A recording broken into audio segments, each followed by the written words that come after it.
রাসূলুল্লাহ সাল্লাল্লাহু আলাইহি ওয়াসাল্লাম বলছেন তারা পর্যায়ক্রমে এতটাই গাফেল হয়ে যায় যে আল্লাহ তাদের অন্তরের মধ্যে মোহর মেরে দেয়, তারা আর মুমিন থাকে না বলে নাউযুবিল্লাহ, অর্থাৎ তারা কাফের হয়ে যায়। এজন্য জুমার নামাজ অত্যন্ত গুরুত্বপূর্ণ একটি ইবাদত, যেটার সাথে ঈমানের সম্পর্ক, এবং এই জুমাকে কেন্দ্র করে মুসলিম মিল্লাত সারা পৃথিবীতে ঐক্যবদ্ধ হয়ে আল্লাহর ইবাদতে মশগুল হয়, সেই সুযোগ আল্লাহ আমাদেরকে দান করছেন। এজন্য শুকরিয়া আদায় করি, আলহামদুলিল্লাহ। এই দিবসে রাসূলুল্লাহ সাল্লাল্লাহু আলাইহি ওয়াসাল্লাম উম্মতে মুসলিমার সামনে, সাহাবায়ে আজমাইনের সামনে বিশেষ খুতবা দিতেন। শুক্রবার দিনে তিনি স্পেশালি মুসলমানদেরকে নসিহত করতেন। এই নসিহতের ধারাবাহিকতাটাকে আল্লাহ রাব্বুল আলামিন উম্মতের জন্য ওয়াজিব করে দিয়েছেন। সুবহানাল্লাহ। রাসূলুল্লাহ জুমার দিনের গুরুত্ব উপলব্ধি করে উম্মতের সামনে যে বক্তব্য রাখতেন, সেটাই সুন্নাতে রাসূল হিসাবে আল্লাহ উম্মতের জন্য ওয়াজিব হিসাবে জুমার দিনের ইবাদতের অংশ বানিয়ে দিয়েছেন। সুবহানাল্লাহ।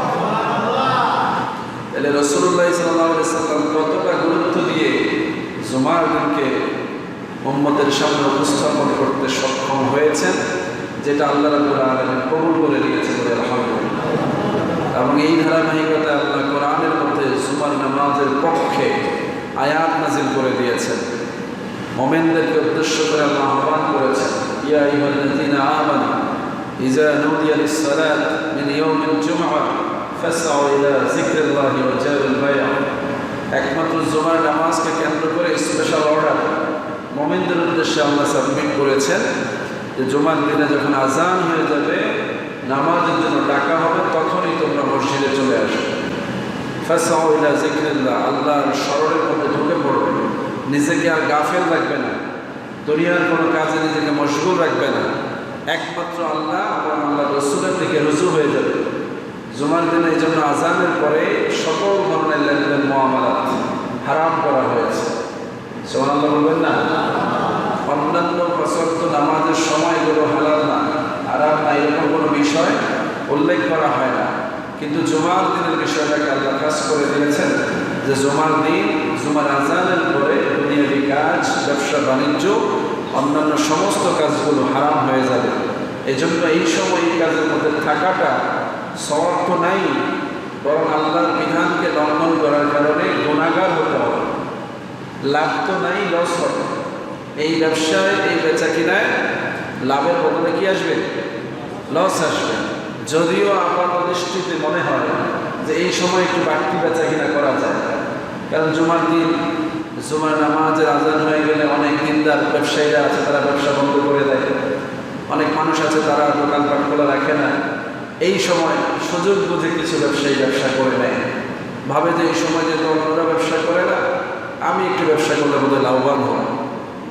কিন্তু যেহেতু আল্লাহর আদেশ লঙ্ঘন হচ্ছে, আপাত দৃষ্টিতে লাভ মনে হলেও কোন দিক দিয়ে যে লস হবে এটা আদায় করে নিবে কে? আল্লাহ আদায় করে নেবেন। আপনাকে ভালো রাখা, মন্দ রাখার দায়িত্ব কার? আল্লাহ। এবং সেই ক্ষমতাও কার? আল্লাহ। সুতরাং ভালো ব্যবসা করে ভালো টাকা পয়সা দিয়ে ভালো থাকা যায়, এরকম গ্যারান্টি যদি থাকতো তাহলে দুনিয়ার বড় লোকেরাই ভালো থাকতো, ঠিক না? পয়সাওয়ালারাই ভালো থাকতো। কিন্তু এটা চূড়ান্ত কথা না। আল্লাহ পাক ভালো রাখেন তাদেরকে যাদের উপর আল্লাহ দয়া আছে, যাদেরকে আল্লাহ মায়া করেন, যাদেরকে আল্লাহ দুনিয়াতে শান্তি এবং পরকালে মুক্তি দিতে চান তাদেরকে।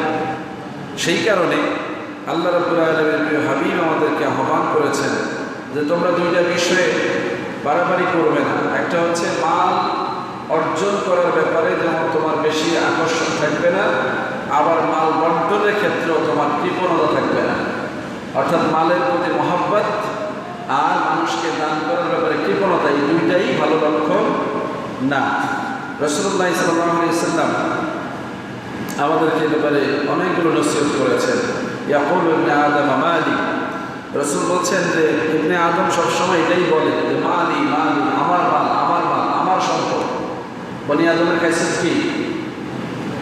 খাসিয়ত হচ্ছে সে শুধু বলবে আমার, আমার সব মাল আমার, সব সম্পদ আমার, সব কিছু আমার, এরকম দাবি করবে।